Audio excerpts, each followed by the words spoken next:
Alors Norman Rockwell, au départ, c'est un illustrateur de presse, le Saturday Evening Post. Et il va mettre son art au service du gouvernement américain. Nous sommes en 1942. Franklin Roosevelt fait un discours très important pour essayer de convaincre les Américains de rentrer dans la guerre, de porter secours aux Européens.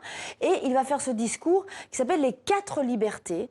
Et ce discours va inspirer Rockwell 4 peintures qui illustrent ces quatre libertés. Vous les voyez ici. Alors, on va les détailler. La première liberté, eh bien, la liberté d'être protégé. Vous voyez cette famille américaine modèle. Les enfants sont en sécurité, tout va bien, sous le regard de bienveillance du père. Mais la guerre est présente dans le tableau puisqu'il a son journal qui raconte les bombardements qui ravagent l'Europe.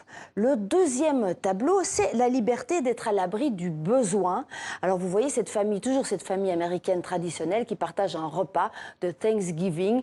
Tout va bien.